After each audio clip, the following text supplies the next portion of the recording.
तो trainee IAS पूजा खेड़कर ने महाराष्ट्र के अहमदनगर डिस्ट्रिक्ट के जिस प्राइवेट हॉस्पिटल से अपना मेडिकल टेस्ट कराया था, उस हॉस्पिटल ने डीओपीटी और महाराष्ट्र पुलिस को इन्वेस्टिगेशन के दौरान ये बताया है कि पूजा खेड़कर की जो मेडिकल रिपोर्ट थी वो हम लोगों से मिसप्लेस हो गई है, यानी कि खो गई है, अब वो मिल नहीं रही है।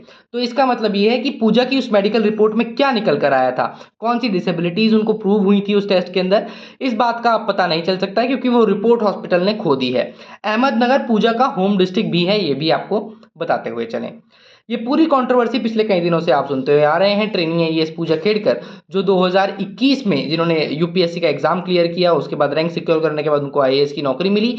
जून 2024 में उनका प्रोबेशन पीरियड स्टार्ट होना था, ट्रेनिंग स्टार्ट होनी थी। उन्होंने पुणे से शुरुआत की और उसके बाद में ये सारी चीज़ें निकल करके सामने आई कि किस तरीके से उन्होंने फेक डिसेबिलिटी के सर्टिफिकेट्स जमा किए, फेक कैटेगरी ओबीसी कैटेगरी के सर्टिफिकेट्स जमा किए और उसके ऊपर इन्वेस्टिगेशन होने लगा।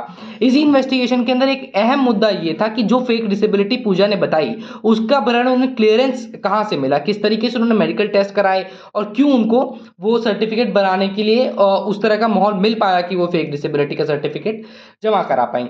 अब इसकी कहानी आपको समझनी होगी तो अप्रैल 2022 में जाना पड़ेगा। अप्रैल 2022 में जब सामने आया कि पूजा ने यूपीएससी क्रैक कर लिया है, उसके बाद उनको एम्स ने बुलाया दिल्ली में। एम्स ने कहा कि हम आपका मेडिकल टेस्ट करना चाहते हैं। अब पूजा का जो स्कोर कार्ड आप देखेंगे, जो रिजल्ट देखेंगे, तो उसमें आप पाएंगे कि एमडी लिखा हुआ है, यानी कि मल्टीपल डिसेबिलिटीज। मल्टीपल डिसेबिलिटी के अंदर पूजा ने मीडिया रिपोर्ट्स के मुताबिक यूपीएससी को बताया था कि उन्हें विजुअली इंपेयरमेंट का थोड़ा सा इशू है, यानी कि देख नहीं पाती हैं वो ठीक तरीके से, और दूसरा उनको मेंटल इलनेस की थोड़ी सी समस्या है। अहमदनगर के एक प्राइवेट हॉस्पिटल में जाकर के पूजा ने टेस्ट कराया, ऐसा उन्होंने बताया, और उसके बाद वो अपनी जो रिपोर्ट थी और जो क्लियरेंस था जिसमें उनको बताया गया कि ये फिजिकल डिसेबल हैं, वो उन्होंने सबमिट करा दी। अब वो हॉस्पिटल कह रहा है कि जी हमारे पास से मेडिकल रिपोर्ट खो गई है। लेकिन एक नया एलिमेंट और निकल कर आया है। पूजा ने क्योंकि डॉक्टर की पढ़ाई की है, एमबीबीएस है, और वो दिल्ली में उन्होंने नौकरी भी की है उनके मुताबिक गंगाराम हॉस्पिटल में। तो पुणे के जिस कॉलेज से पूजा ने एमबीबीएस की पढ़ाई की है, उस कॉलेज के डायरेक्टर साहब का एक बाइट सामने आया है जिसमें वो बता रहे हैं कि जब पूजा ने 2007 में वहाँ पर एडमिशन लिया तो उस एडमिशन के दौरान जो उन्होंने डॉक्यूमेंट्स जमा कराए थे उसके अंदर उन्होंने 2 डॉक्यूमेंट्स इंपॉर्टेंट तौर पर जमा कराए थे, जिसके अंदर पहला डॉक्यूमेंट था नॉन क्रीमी ओबीसी लेयर का और दूसरा डॉक्यूमेंट था फिजिकली फिटनेस का, यानी कि उस टाइम पे उन्होंने कोई भी फिजिकल डिसेबिलिटी नहीं दर्ज कराई थी उस कॉलेज के अंदर जहां उन्होंने एडमिशन लिया। एक बार इस बाइट को आप सुनिए। Submitted the caste certificate, caste validity, and non-creamy layer certificate. Non-criminal certificate. Yes. This certificate was issued by the authorities of Ahmednagar district. Okay. And about her fitness, because when MBBS to be done, some fitness certificate and health certificate also to be submitted. Yes, she has submitted the medical fitness certificate. So what was mentioned in the medical? She was medically fit to undergo this course. Okay. What are the criteria basically? What do the checks or the means to medical examination done when student need to get admission in MBBS? Person has to be medically fit. Like disabilities and. No, there is a separate certificate for disability. She has submitted the certificate of medical fitness, which does not mention any disability in her. एक तो physical disability उन्होंने दर्ज नहीं कराई, दूसरा non creamy layer.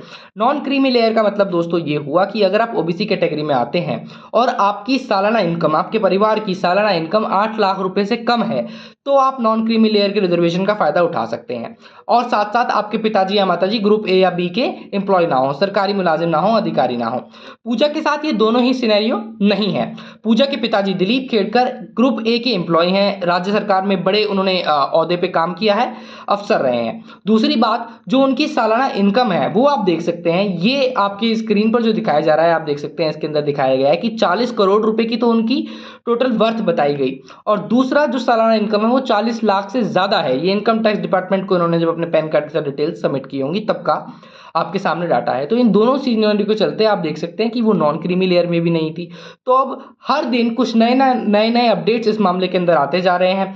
आज का सबसे बड़ा अपडेट ये है कि अहमदनगर के अस्पताल ने अब ये बताया है कि सर वो मेडिकल रिपोर्ट मिसप्लेस हो गई है। अब इसके पीछे की क्या कहानी है, क्यों मिसप्लेस हुई, मिसप्लेस कराई गई, इस तरह के एलिगेशंस भी अब लिहाजा आने शुरू होंगे, ये देखना होगा।